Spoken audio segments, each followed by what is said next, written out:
Si le mouvement d'agriculture urbaine est bien implanté dans les centres-villes, il se développe aussi de plus en plus dans les banlieues. On voit des terrains gazonnés de devantures de maisons se transformer en potagers fertiles, comme l'a si bien fait Mme Marthe Lavigne d'Arvida. Plutôt que de planter des pommiers décoratifs, on plante de véritables arbres fruitiers sur les terrains résidentiels.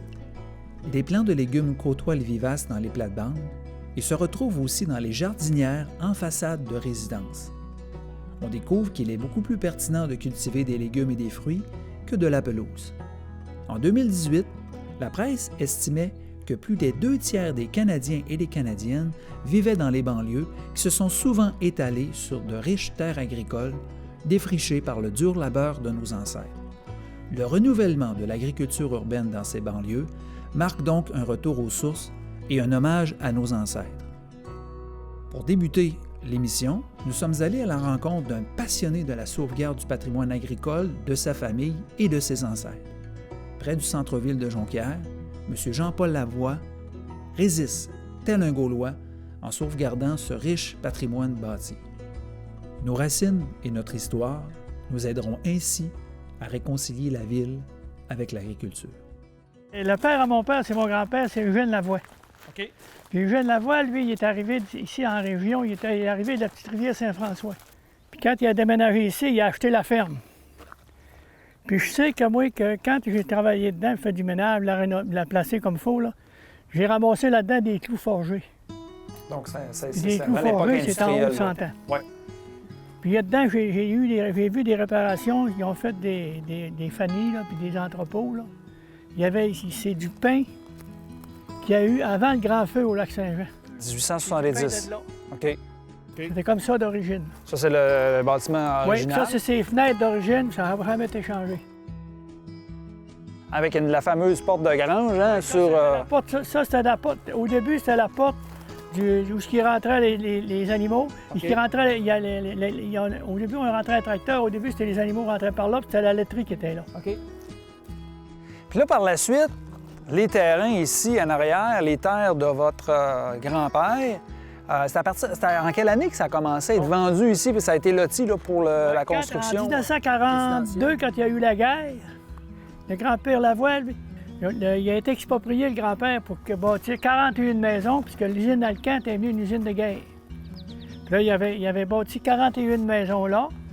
Ils ont arrivé un automne. Dans ce temps-là, mon père travaillait pour son père. Là. Puis là, ils ont arrivé avec le boule à l'automne, ils ont passé le boule dans le champ. Ils n'ont pas eu le temps de ramasser les patates, les jardinages, rien de ça. Ils ont bâti ça à une maison. Puis le grand-père, il n'était pas content. C'était tannant parce qu'on avait des animaux. Puis là, il y avait du monde là. Puis ici, ça fait assez proche, la ferme, tout ça. Fait que on n'avait pas de fumier qui allait en arrière de l'étable pour faire exprès. On ferait ça dans le champ l'hiver, même s'il faisait froid.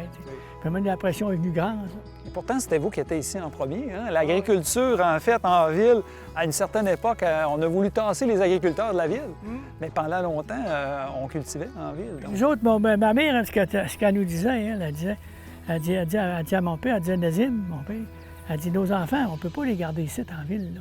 Il dit, la terre n'est pas assez grande. On ne sera pas capable de garder sa famille et de faire élever d'autres mondes. C'est trop petit, c'était en ville.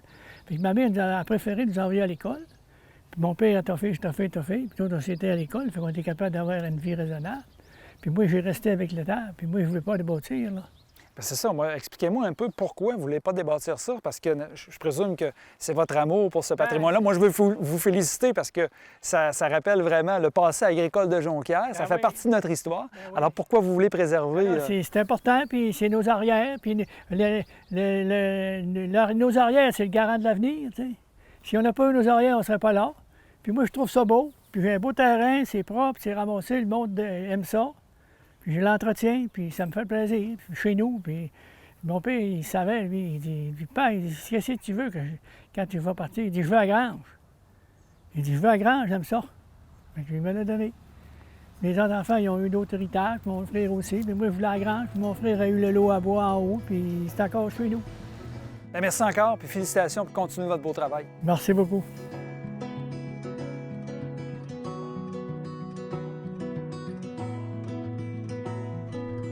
Les jardins communautaires et collectifs sont des modèles très intéressants d'agriculture urbaine. Outre le fait de produire des légumes de qualité en ville, ils sont des lieux d'échange, d'entraide et de partage. Nous avons rencontré Yann Segers, président du CA du jardin communautaire Les Fous de Bassin à Chicoutimi, qui nous a entre autres parlé des avantages et du fonctionnement de ces jardins. Les avantages des jardins collectifs et les avantages des jardins communautaires, distinguer un peu les deux. Il faut comprendre qu'un jardin collectif et un jardin communautaire, l'objectif dans les deux cas, c'est de produire des légumes qu'on va manger. Ça, c'est le même objectif, sauf la manière dont on va utiliser le territoire, le terrain qui va être jardiné, va être pensé de deux manières différentes.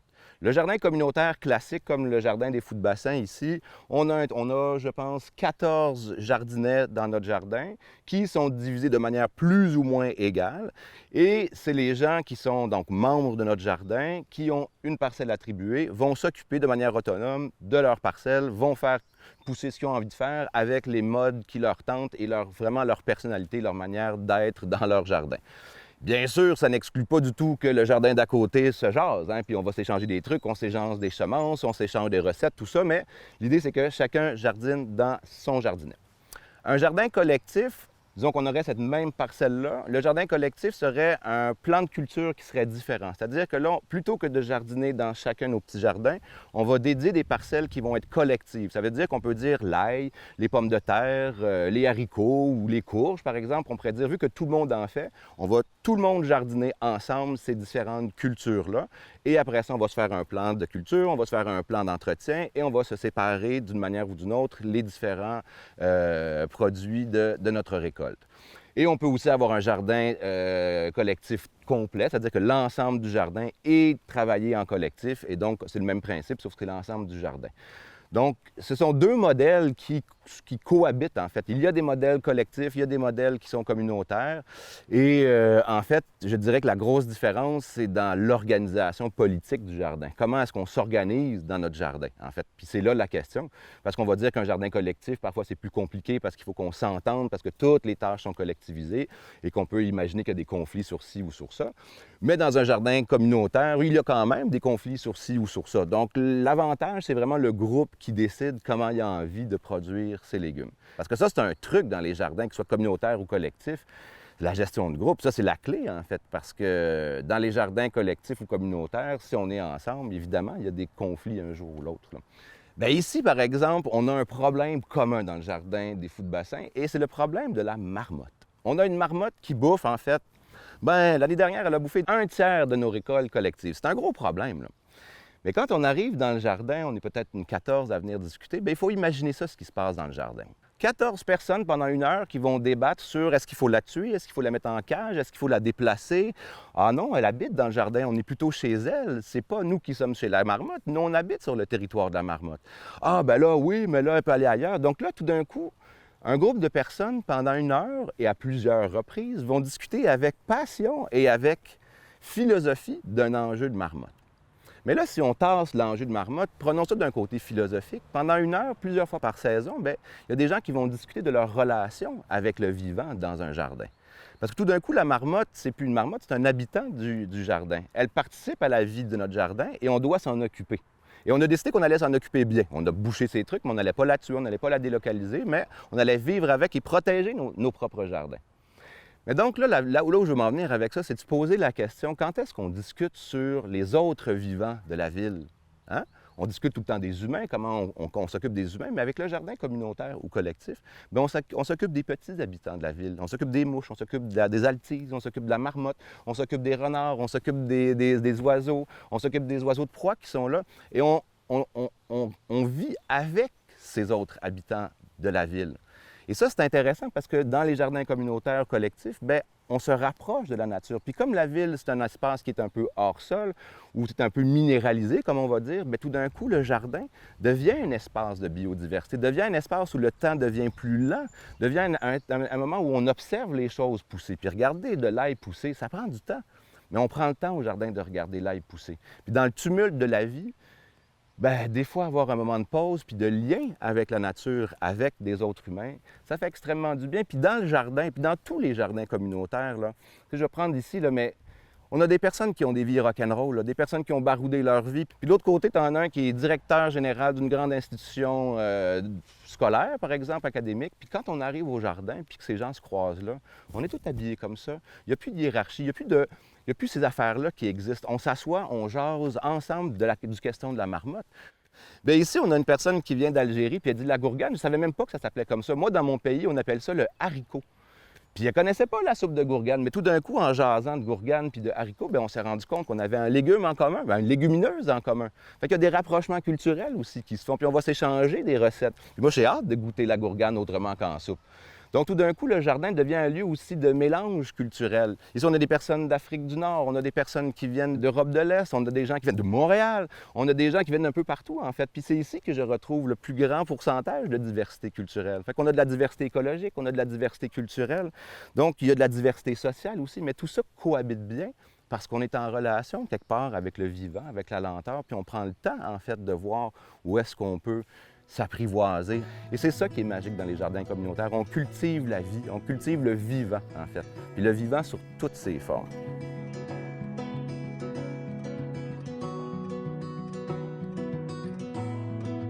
La terre, le soleil et l'eau sont les éléments essentiels de votre potager et de votre verger.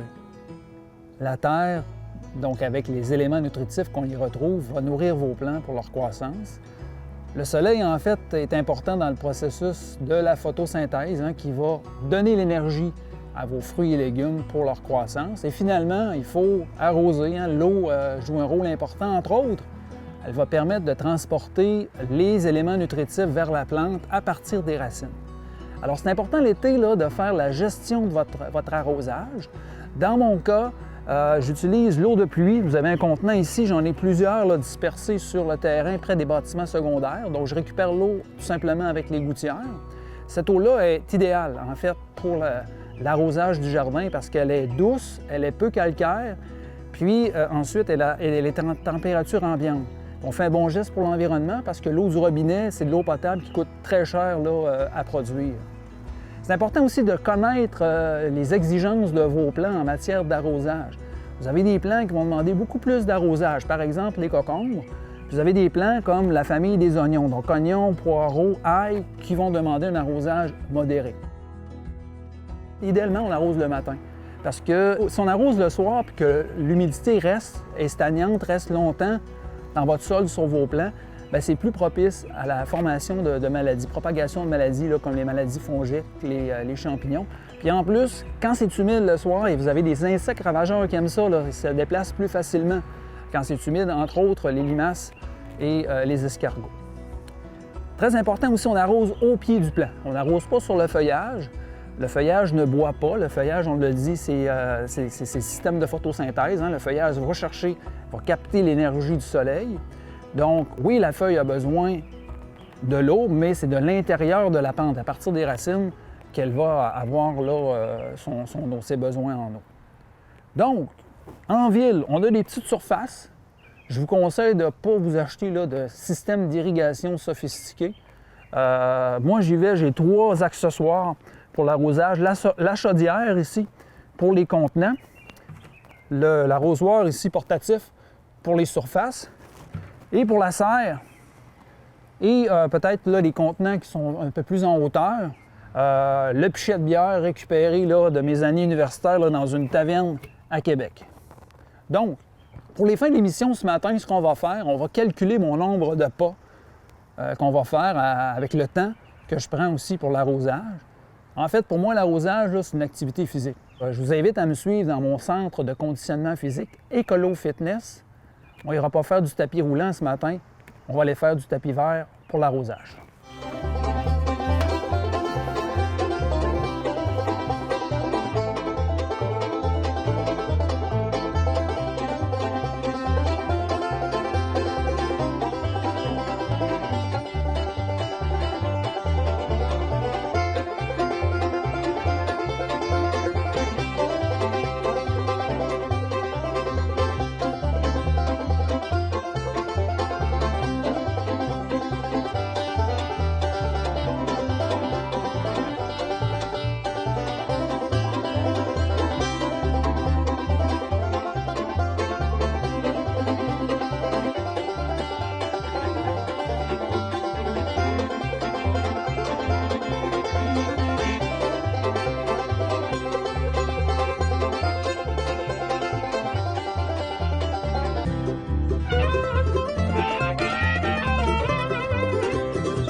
Outre les légumes, on peut aussi cultiver des petits fruits en ville. Cela permet de diversifier sa production et les saveurs dans son assiette. Pour approfondir cet aspect, nous avons rencontré Pierre-Olivier Martel, agronome et conseiller en horticulture fruitière à la direction régionale du Saguenay-Lac-Saint-Jean du MAPAC, dans son verger de Métabetchouan.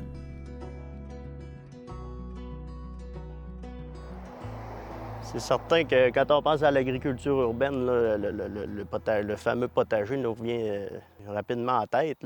C'est sûr que c'est très intéressant. Par contre, on peut amener de la diversité dans notre assiette là, en cultivant des petits fruits. Ça pousse très bien sous nos conditions. On peut penser aux gadelles, cassis, groseilles. Ça, c'est assez facile, je dirais très facile. Après ça, on a bien sûr les camerises, les cerises griottes, c'est quand même intéressant. La vigne, les framboises, ça, c'est un classique, là, mais qui est quand même pas mal le fun quand on arrive au mois de juillet. Ensuite de ça, il y a sur des terrains plus chauds, je dirais, on peut y aller vers le terrain, le bleu en corymbe, qui est quand même intéressant. Mais là, c'est sûr que ça prend quand même une bonne couverture de neige. Ensuite de ça, il y a la noisette qui peut être intéressante aussi, les avelines. En fait, le grand défi avec les productions fruitières, là, souvent, c'est de passer l'hiver.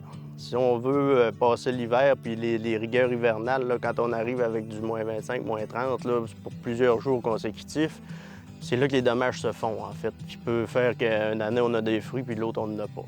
Donc, pour contrer ça, si on veut, bien, c'est intéressant de se placer à l'abri d'une étienne qui, elle, va couper le vent, si on veut, puis après ça, va permettre une bonne couverture de neige bien égale partout dans le champ.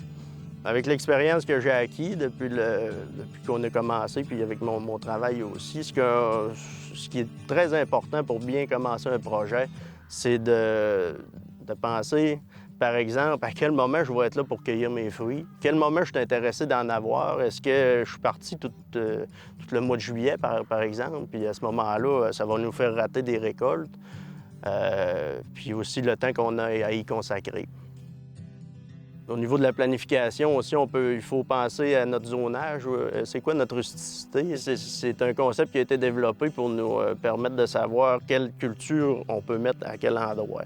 C'est calculé en fonction des températures qu'on accumule durant la saison estivale, mais aussi des températures les plus basses qui sont atteintes durant l'hiver. Donc, quand on connaît notre zone de rusticité à ce moment-là, bien, ça nous permet d'aller chercher des cultures qui vont être bien adaptées là, à notre environnement, qui vont bien fonctionner. Dans le fond, ça n'a pas besoin d'être parfait. Moi, si j'ai un message, c'est de ne pas chercher à atteindre la perfection, là, mais bon, une fois qu'on a bien pensé à ce qu'on veut faire, si on amende bien notre sol, tout ça, bien, de le mettre en terre, puis on verra ce que ça donnera. N'hésitez pas, là. Moi, vous voyez, mes vignes ici ne sont pas parfaites. Il n'y a pas la palissade, ils ne sont pas taillées en guyot comme en Europe, là, mais je veux dire, on a du raisin, puis on aime bien ça. Fait que n'hésitez pas, mettez-en des plants, puis vous verrez bien. Vous verrez ce que ça va donner. Souvent, très souvent, c'est des belles surprises. Je vous remercie de votre écoute et je vous invite à cultiver en ville. Je vous dis au bêche citadin et on termine l'émission avec Maximilien Bouchard de la librairie Marie-Laura de Jonquière pour la chronique Lecture afin d'approfondir vos connaissances. Je commence tout de suite avec Larry Hudson. On est chanceux, on vient tout juste de recevoir la réédition de son volume Le Potager. Il est vraiment magnifique, papier glacé. Puis, Larry Hudson, là, c'est vraiment la superstar quand on parle d'agriculture ici au Québec. Il y a près de 65 volumes qu'il a fait paraître. C'est un conférencier, un chroniqueur, autant à la radio, à la télévision, dans les journaux. Jardinier paresseux, qui est le nom de sa collection de volumes. C'est génial, on se retrouve tous dans le jardinier paresseux. Tout le monde veut avoir le maximum de résultats avec son jardin, avec un minimum d'efforts si on veut. Puis là-dedans, c'est vraiment tout ce qui se concentre sur le potager. Puis, en plus d'être illustré en couleur, puis d'avoir des trucs autant pour les débutants que pour les personnes qui veulent y aller avec un mode un petit peu plus avancé, on trouve à la fin vraiment classé chaque section, chaque légume, a sa section à lui pour les différentes régions du Québec. Puis, il y a aussi tout un paquet de tableaux là, qui résument la pratique. Fait que Larry Hudson, un bon coup de cœur. Si vous avez un livre à acheter pour faire votre petit jardin chez vous, c'est celui que je recommande en premier. Lily Michaud, ça c'est une découverte, je ne la connaissais pas. Lily Michaud avec son livre « Le jardinage éconologique ». Alors, elle vient un peu faire le lien entre ce qui est écologique et ce qui est économique. Puis, elle-même, la préface ici est de Larry Hudson que je viens de vous présenter.